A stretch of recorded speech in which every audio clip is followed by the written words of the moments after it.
San Francisco papers are investing a lot of money to try and get a service just like that started. Science editor Steve Newman reports on one person already using the brand new system. This video may contain adult language and situations. Viewer discretion is strongly advised. What is up, my dudes? Thanks for checking out my channel. I'm the Reddit Fairy, and today I've got for you some r/stories about Kevin. Now, a Kevin is someone who consistently or greatly shows a complete lack of intelligence through incompetence of social and societal norms, or is purposefully antagonistic in their poor decision-making. I can't wait to see what these stories have in store, so without further ado, let's get into it. Private Kevin's adventure with water. It was a long time ago, but still one of my favorite stories. When I was in the army, some of us were ordered by a sergeant to remove about 3 inches of water that got into the company block's basement. With us was Private Kevin. He was a good soul and dedicated to the tasks he was given, but sadly, he suffered from severe Kevinism. When we were about half done, the sergeant came down to check on us. He wanted to know if we found out where the water got in. Private Kevin immediately replied in a self-confident voice, "It must have gotten in over there. That's the deepest spot." And that moment was the highlight of my service. Yeah, the deepest spot, that would just be wherever the floor was the most caved in, I guess. That wouldn't really indicate where the water was coming in, or where it was draining, perhaps. Yeah, that doesn't. Oh, this is good. I like this subreddit so far.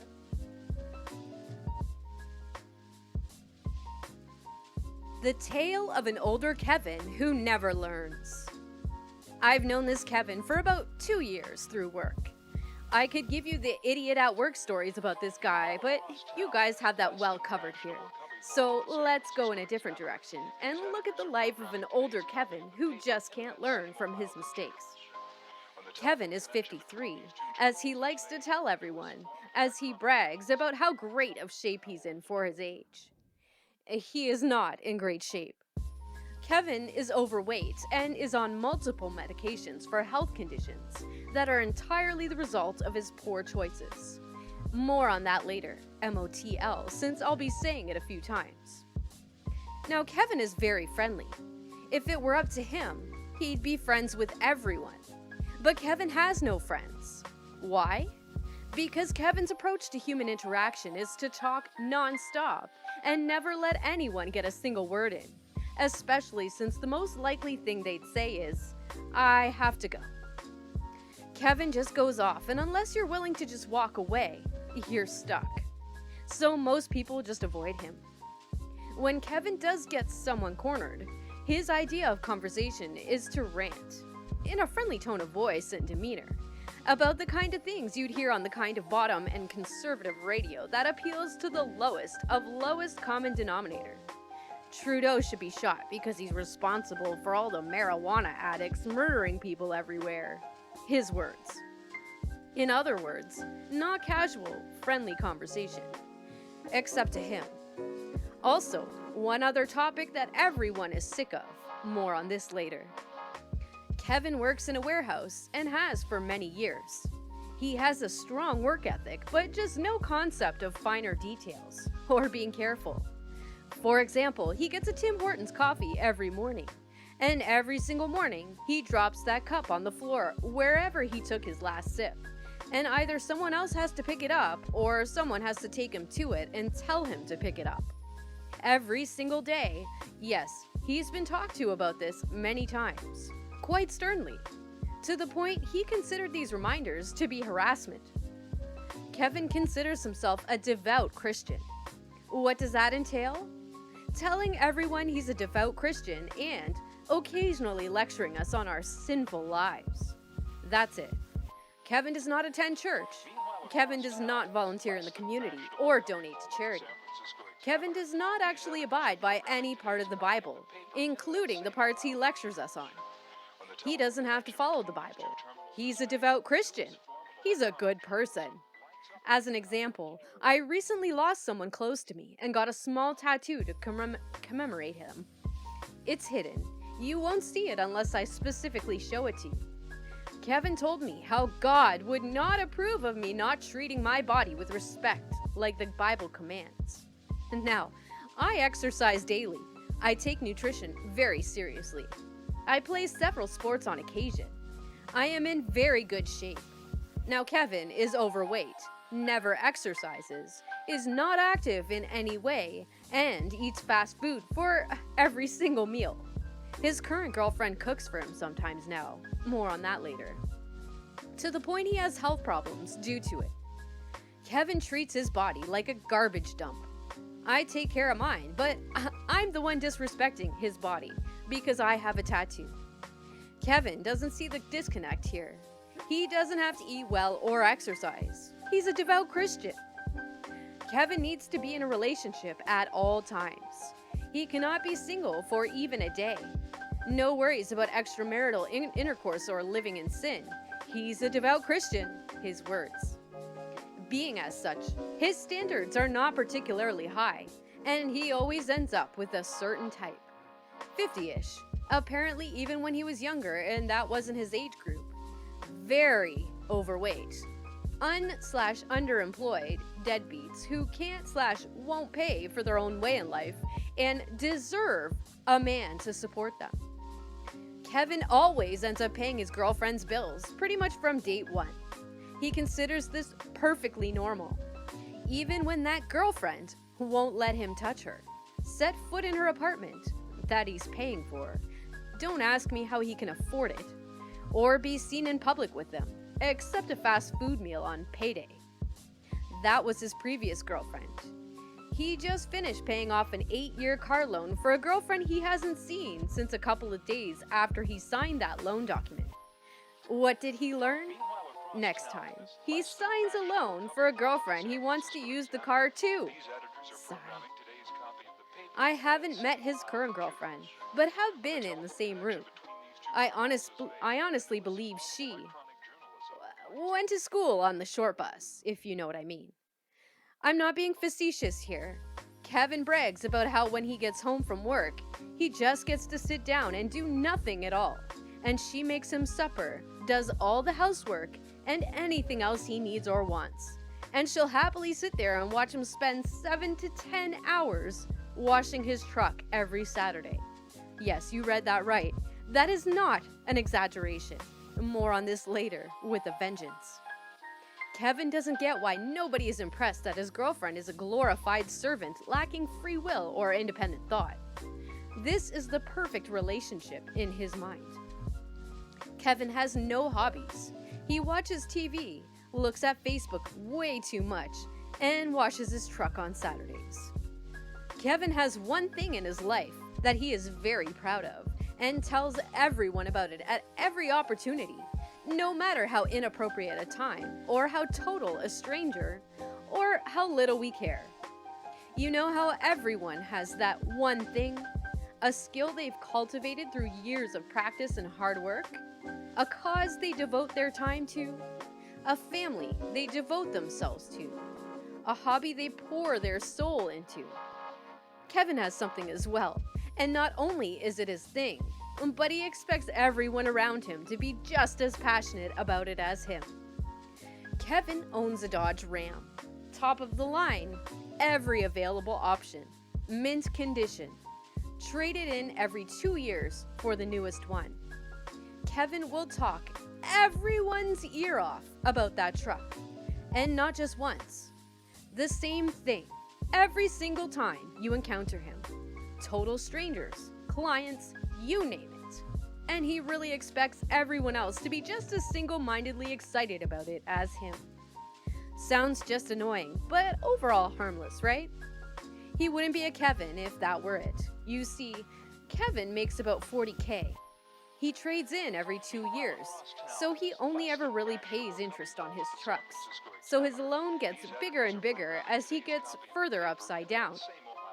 He currently pays $1,000 a month on a 96-month loan for his truck.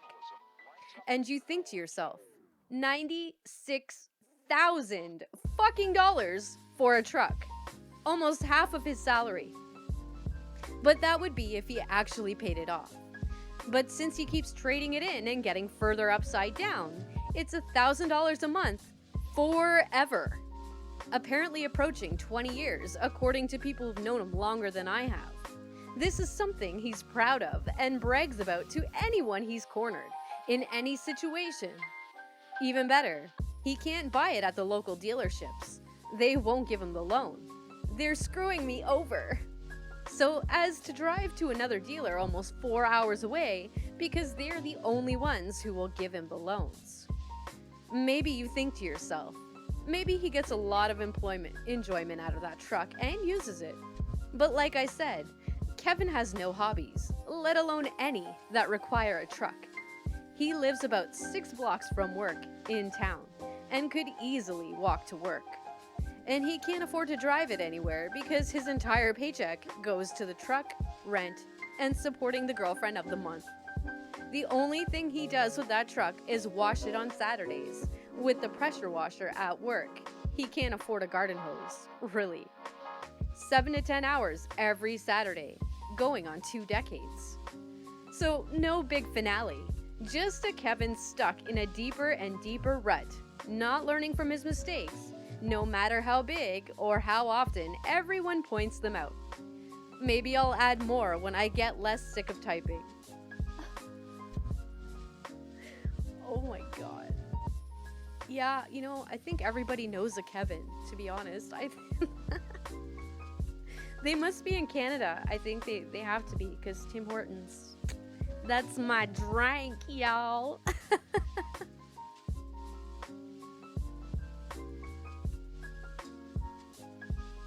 Kevin shops for the thing with the thing that comes out. About a decade and a half ago, I was working retail at a dollar store. Kevin had one of those faces that made you wonder if he was related to himself. And he came up to me and asked, I shit you not, "Do you have the thing with the thing that comes out?" I gave Kevin a second to see if he would realize what he had said and provide some detail. After a beat or two, I said, "I'm sorry, sir, you'll have to be a bit more specific. What thing are you looking for?"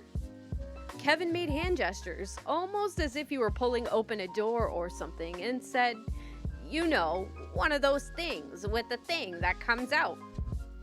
Managing not to lose my temper, I said, "Sir, what does the thing do?" He said, "It makes coffee." I said, "Are you asking if we have coffee makers that have filter baskets that can be pulled completely out?" "Yes," said Kevin. I replied, "No, sir, we don't have the thing with the thing that comes out. We only have the thing with the thing that swivels out. Sorry." Later, Kevin came up to me again. He held up a box of 35-gallon trash bags. He asked me, "Will these fit in that?" And he pointed at a trash can that was clearly marked 50 gallons. I said, "No, sir." He asked, "Why not?" I said, "Because that is a 50-gallon trash can, and those are 35-gallon bags." He looked at me blankly for a moment, and I added, 35 is less than 50. "Ah," he said, nodding sagely. Oh, that guy, I kind of feel sorry for him. He seems a little bit slow. I guess most Kevins are, but they seem kind of lovable in a I want to smack you upside the head kind of way. Punk rock Kevin. So I once worked at a pizza place with an epic Kevin. Why we hired the guy, I still don't know. He would show up late with insanely stupid excuses. For example, he once blamed it on waking up to his girlfriend giving him head. He made sublimely stupid mistakes on product, i.e. cheese bread without cheese. Forgot to put cheese on pizzas, and then literally repeats his mistakes. If he made the same mistake on the same pizza, the driver waiting on it has taken a 20-minute delay. He openly told the general manager's wife he lied about his work experience and said the general manager was too fucking stupid to figure it out. At end of shift, he would almost always attempt to steal product like brownies or cookies, often from customer orders.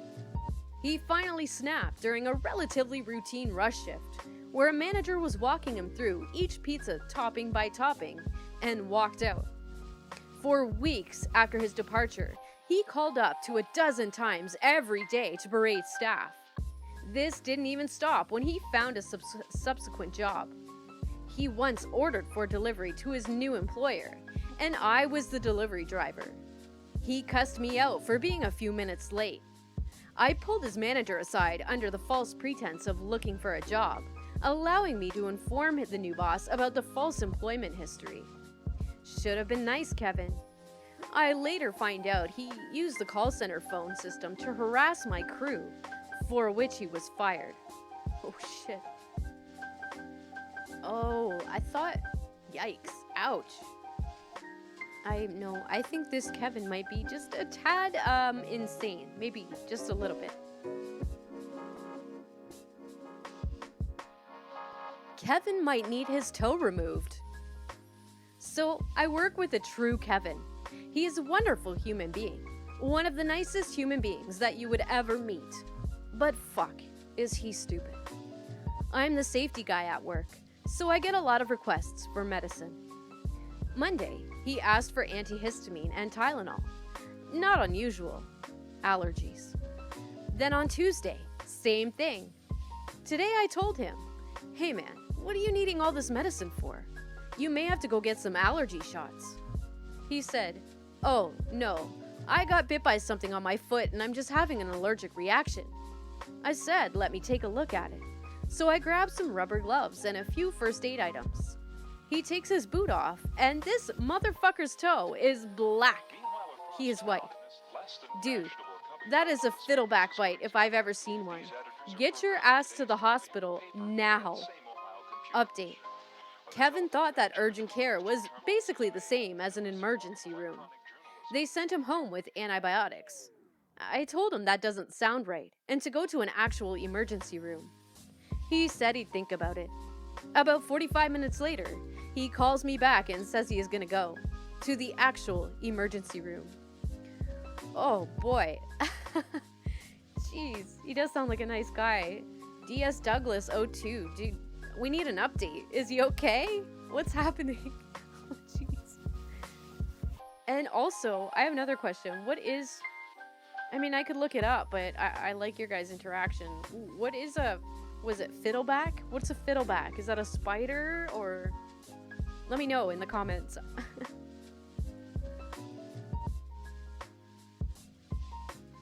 Kevin would sprint at full speed everywhere. In high school, all 4 years, this Kevin would sprint everywhere, all day, in between classes, to and from lunch, on and off the bus, around corners, and up and down stairs. At no point in high school did he ever develop a sense of how much he should slow down to at least, control his momentum. This obviously resulted in some very public high-speed collisions and catastrophes. More than once, someone would stick their foot out and Kevin would take a flight down the hallway, resulting in a painful collision with the floor. He hit people multiple times to their obvious annoyance. What I remember most, though, was once he didn't see a door in front of him because he turned his head to answer someone while sprinting forward as it was closing. He hit it directly, and his force threw him backwards as he landed in a starfish formation on the floor. He was clearly unconscious, and the bell rang immediately afterwards, so the audience that had just witnessed this began going to class. I'll never forget the hallway emptying while Kevin laid unconscious after sprinting at top speed into a metal door. Oh shit, Kevin. And I guess he still didn't learn after that. Oh, poor kid. My ex-boss is somehow a Kevin, and is the owner of a Subway. Sorry for the bad grammar in English. This is my second post and the language excuse. When I was 16, I applied to Subway to earn some cash, and I heard a lot of things about the owner, about him being a Kevin. He once got arrested for theft after testing a TV. He ran with the TV to his car, and when police were on his door, he screamed, "No one is home!" He was arrested and released on some term I can't remember. The first day was strange, to say. The only people to order something were old pedo-looking grandpas. The store was next to a park, and no one went into the Subway. The few people who went in didn't tip me. A few hours later, Kevin walked up to me and said, "Where's my tips?" Me, "There weren't any people that tipped, and why should I give you the tips?" Kevin, "Because I pay you to?" I think he had a speech disorder. Me, trying to get rid of him. "Where's the other employees?" Kevin, "There aren't others." And he ran away with a piece of burnt bread. And this was a daily occurrence for around 5 days before I quit. He was interesting, to say the least. Whew, that was hard to read. How does he own... What? Managers shouldn't be getting tips? Oh, I fucking hate that. I thought that Kevins were supposed to be nice and jolly and kind of stupid or something, but maybe I'm wrong.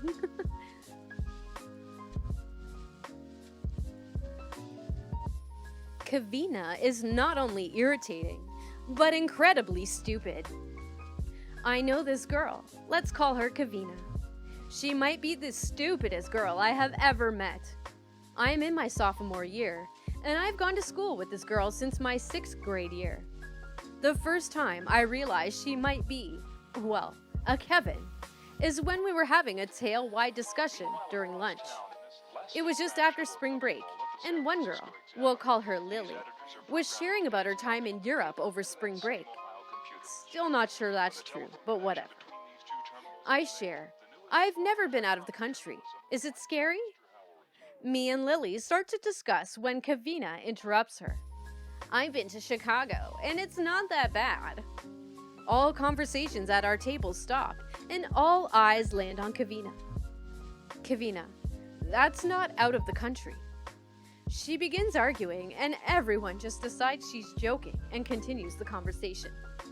That was the first of many. Other things she does/has done is looks above people when talking to them, like over their head. Smoked oregano at school. Consistently fails tests. Wears a winter coat year-round in Wisconsin. Got pregnant with an 18-year-old. She lied. And failed an open book test. I have more stories about her if you guys want them. Apparently, I need to go back to school and learn how to speak because my tongue is failing me today significantly. A female Kevin, though. Lovely. I love it. Kevin was not good at AP World History, or life in general. He pretended to be tough. He was not. He was tall and lanky and seemed to struggle to open doors, and would often make vocal complaints about how tough this or that was to do. He swears that Europe is part of India. They both have tea. He would regularly try to bribe the teacher of our AP World History class for better grades by offering a variety of small things, such as mowing her lawn or painting her door. He would be buddy-buddy with that same teacher, also to try to get better grades from her and ask her the answers to the tests ahead of time and to get out of projects. He attempted to flip a table over when he didn't get first place in Kahoot. He tore his thumbnail off and didn't achieve anything besides getting detention and a band-aid. You could insult him to his face, and he would just slowly blink, grin, and start chortling. He once necked a kid so hard that the kid passed out and had to go to the hospital. This also happened in AP World History, and it was just as glorious as it sounds. When in group project, Kevin would often make excuses. His favorite was to say that his aunt had died. Apparently, he had a lot of aunts. He would try to swoon the ladies, and on a couple of occasions me, upon learning I was gay, even though I had a boyfriend.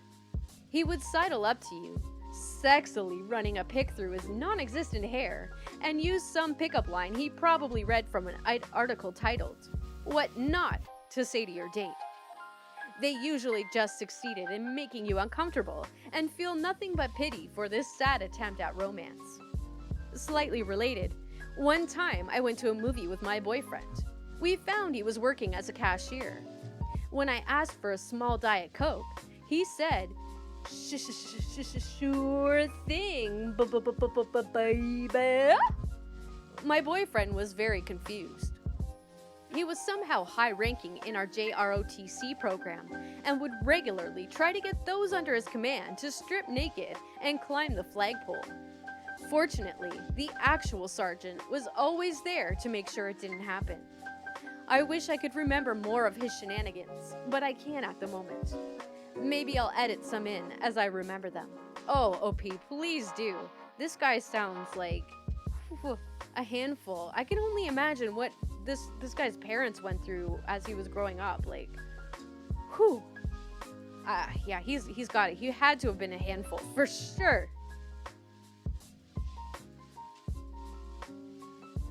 Kevin is bad at geography. I had sophomore French class with Kevin. Once, we were going over which country spoke French, and someone asked if Sweden, was one of those countries. Kevin turns around to face the student and says confidently, "What, like the state?" My classmates and I proceeded to glance at each other in confusion as we tried to figure out what in the hell he was talking about. "Kevin, what do you mean, the state?" "Like, the state. Like how we have 50 states in America and Sweden is one of them." "You think that Sweden is part of the United States?" Yeah, 'cause it is." We then had to explain to him that Sweden is not, in fact, a US state. It took the rest of the class, and the teacher eventually gave up trying to get us to do any actual work. Kevin has said all kinds of things like this that I unfortunately can't remember in enough detail to post, and is lucky his family is rich, because I'll be surprised if he goes to college, and I would be shocked if he makes it past age 30 at the rate he's going. Sounds like it. It's like some people in the States still don't understand how Alaska is one of their states, even though it's in pretty much in our neck of the woods, but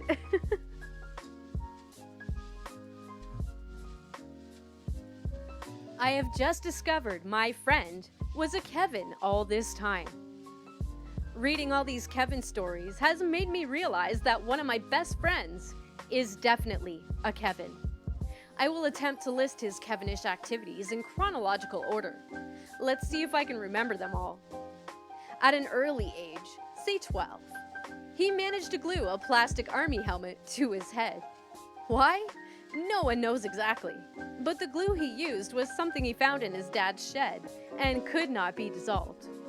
The helmet had to be cut from his head, slowly and painfully, leaving him bald until his hair grew back. We went fishing down on the sand flats one day. As the tide came in, we would need to retreat across the flats. At one point, I realized we were about to be cut off unless we made a hasty retreat, and so I grabbed half of the gear and moved quickly. Kevin grabbed the rest of the gear to follow. A lot of small items, such as my wallet, were in this load. Did Kevin put them in his pocket or in his backpack? No.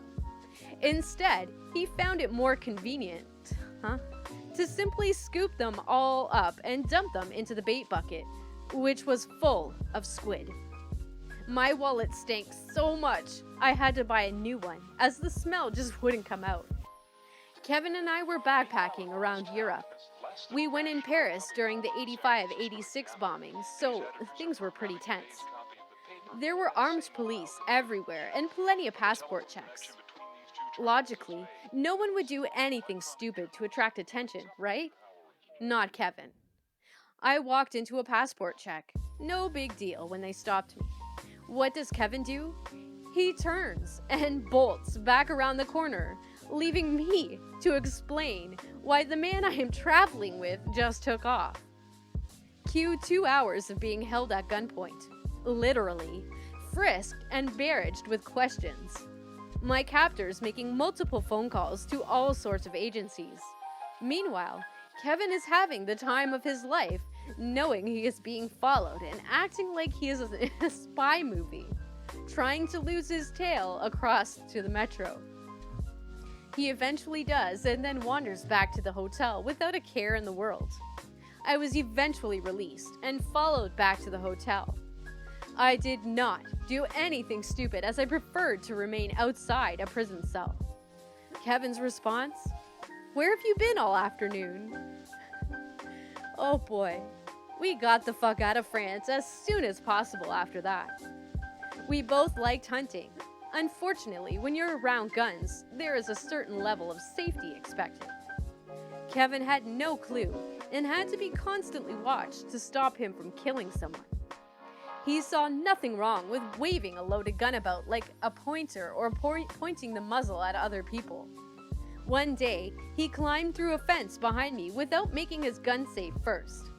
As the muzzle swung across me, it discharged, missing my stomach by inches. The concussion formed the blast. This was a .308 Magnum. Felt like a running kick to my stomach, and I thought I'd been shot. There were some very strong words said afterwards, if you get my drift. After that incident, I always made him walk in front of me and micromanaged his gun handling. He could not see why I was so upset about it.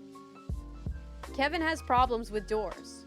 Kevin will go to a cupboard, open it, get what he wants, and then walk away. Can you see what he has missed? I can always tell where he's been by the open doors left swinging. Kevin literally cannot see open doors afterward. He visited my wife and I once and went to get a cup in the kitchen. When I went into the kitchen, literally, every single door was hanging open. I asked him if there was something he had missed. He stood looking at the scene for a long minute before asking me what I was talking about. That was a facepalm, guys. I don't know if you heard it, but that was a facepalm. The same problem with doors applies to taking keys out of a door when you are done. There was a roller door on the shed at my parents' place. Kevin would put in the key, unlock the door, and roll it up. The key would hit the top of the door frame and be snapped off. Kevin went through at least half a dozen keys this way before my father refused to let him into the shed anymore. Kevin and I shared a caravan in our student days.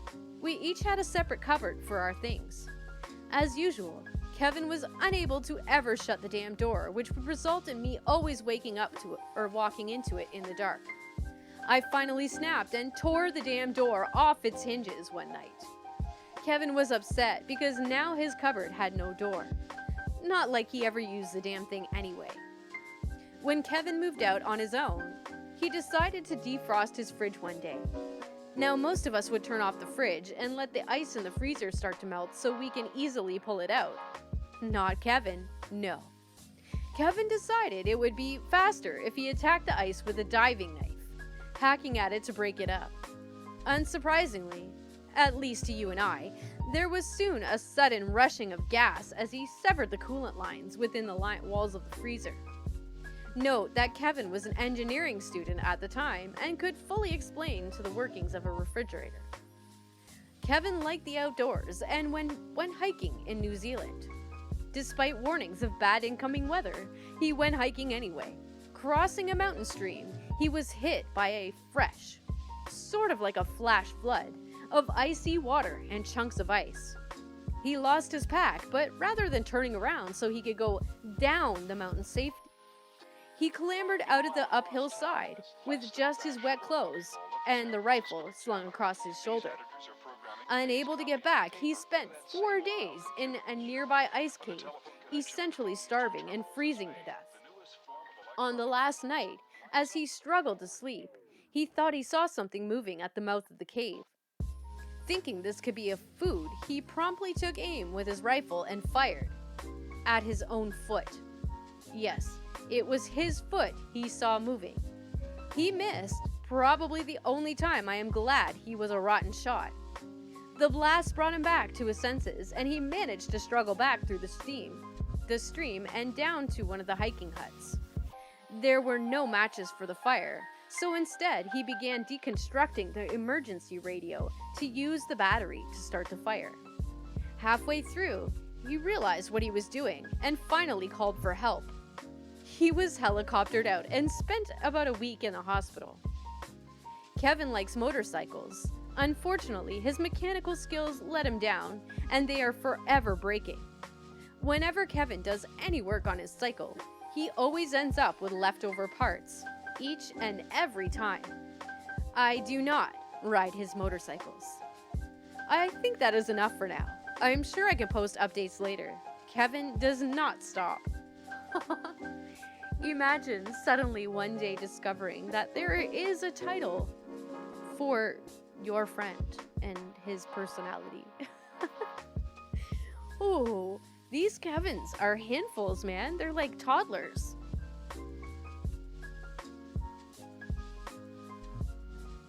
Kevina thinks she's bilingual. Austrian here. My sister used to take in couch surfers from all across the world. Most were lovely fellas with interesting stories to tell. But one time, we hit the jackpot.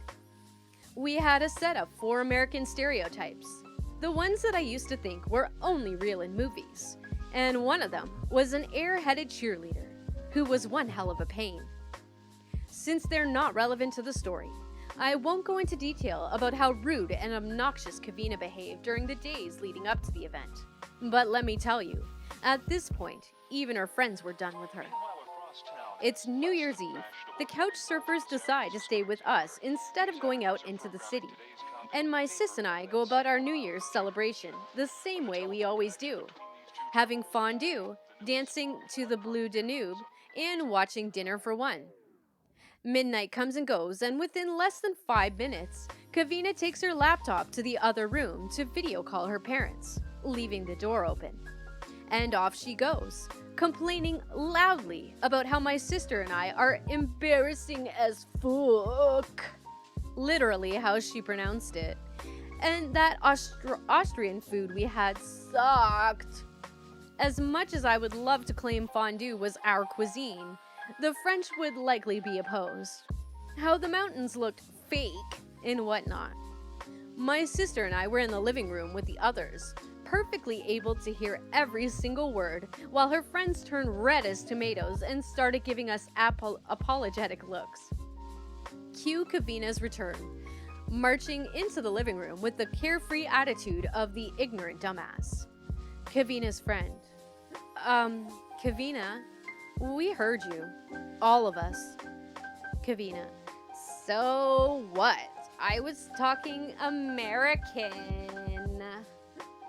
My sister and I just looked at each other and started laughing so hard, it took us a few minutes to calm down.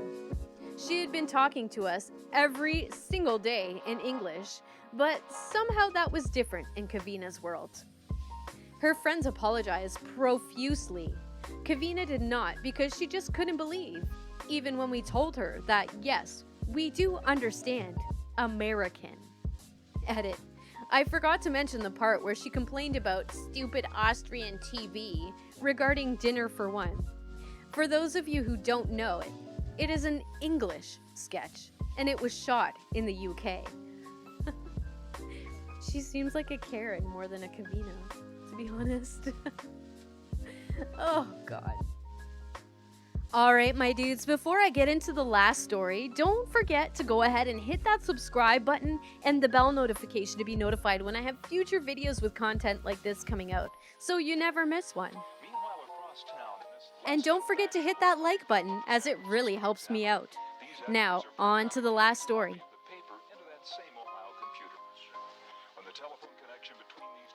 Kevin from the USA. Apologies to all my American friends. Another poster referring to a Kevin discussing Sweden reminded me of visiting Kevin we had a few years ago, mid-90s. Kevin came over to Australia to visit a reenactment group event. I was witness to the following events. At the airport, a small group of us were there to meet the US contingent. One of them was Kevin. He was a tall, Californian type, as referred to by his own countryfolk. Unsure if this was intended as an insult or not. With a loud voice and frankly somewhat obnoxious personality. As we exited the terminal, he asked why there were weird flags on the flagpoles. He was told those were the Australian flag. He asked why the national flag was not flying. We assured him that was the national flag. He said, "No, I mean the stars and stripes." He was very surprised to learn that he was in a different country, and this took quite some explaining by both the locals and his own countrymen before he reluctantly accepted it. His counter-argument was, "Well, why are you speaking American then?" We had to explain the language we all used was English, the same as in the US. Kevin complained that everyone was driving on the wrong side of the road.